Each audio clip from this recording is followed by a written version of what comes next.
teman-teman, untuk video kali ini kita akan mempelajari tentang konsep listrik statis. Tadi kalian telah melihat videonya kan di awal tadi? Nah, seperti itulah konsep listrik statis. Terus, apa sih sebenarnya listrik statis itu?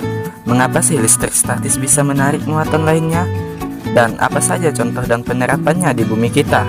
Oke, 3 masalah tadi akan kita bahas satu persatu. Secara teoritis, statis itu adalah diam atau tidak bergerak.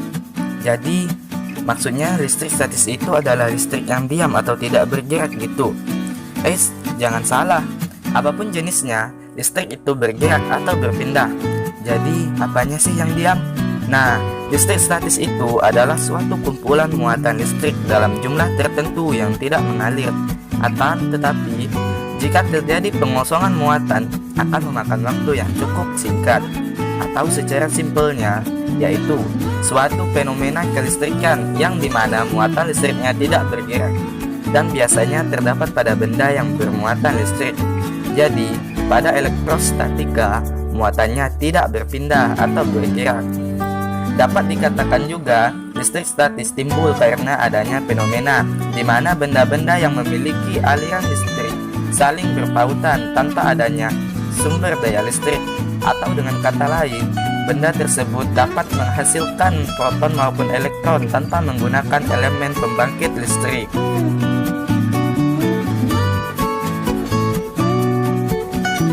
Pernahkah kalian melihat atau bahkan praktikum tentang menggosok penggaris plastik ke rambut kering, kemudian didekatkan dengan potongan kertas yang halus?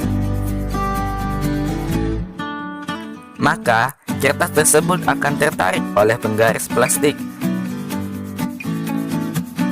Ini semua bukan gejala magnet, melainkan gejala kelistrikan. Pada listrik statis, benda dapat tarik-menarik karena adanya atom-atom, yaitu proton dan elektron. Semua zat itu pasti tersusun atas atom-atom. Setiap atomnya pun itu tersusun atas inti atom, yang di dalamnya itu terdapat proton dan neutron. Dan inti atom yang di dalamnya itu dikelilingi oleh elektron-elektron yang bergerak melingkari proton dan neutron. Atom yang bermuatan positif itu disebut proton, sedangkan yang negatif disebut elektron. Nah, benda dapat menarik benda lainnya karena perbedaan muatan. Apabila kedua benda berbeda muatan, maka keduanya akan tarik-menarik.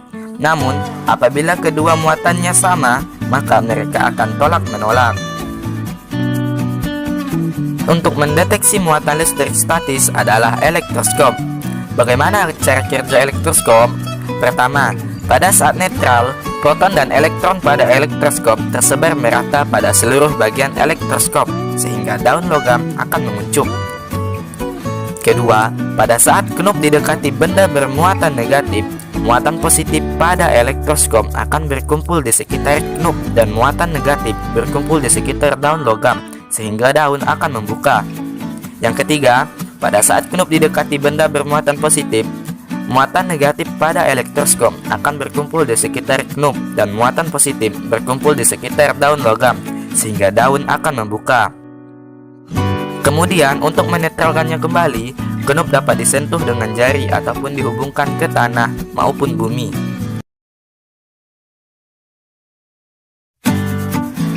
Contoh dan penerapannya di kehidupan kita banyak sekali kita temui.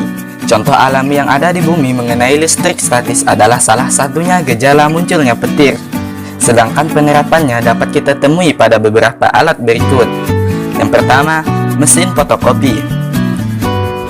Mesin fotokopi menggunakan daya tarik muatan listrik positif pada plat mesin fotokopi, mencitrakan bidang hitam yang akan digandakan, menarik partikel bermuatan negatif dari bubuk hitam halus yang disebut toner. Toner menjadi bermuatan negatif karena berhubungan dengan butir-butir gelas kecil di baki pengembang. Pola toner dipindahkan di atas secari kertas kosong dan dipanggang di atasnya. Kedua, penangkal petir.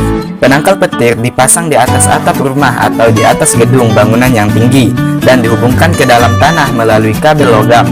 Penangkal petir menyediakan bahan bagi muatan listrik di awan agar dapat berpindah menuju tanah melalui kawat, sehingga bangunan yang disambar petir tidak akan hancur. Yang ketiga, gejala antara penggaris plastik dan rambut kering. Pada awalnya, penggaris dan rambut netral atau jumlah proton dan elektronnya sama. Pada saat digosok, elektron dari rambut berpindah ke penggaris plastik.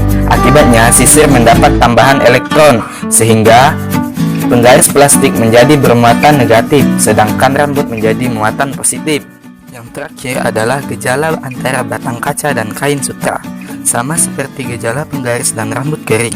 Awalnya keduanya netral. Setelah batang kaca digosok kain sutra, maka elektron dari batang kaca akan berpindah ke kain sutra. Akibatnya, batang kaca bermuatan positif, sedangkan kain sutra bermuatan negatif.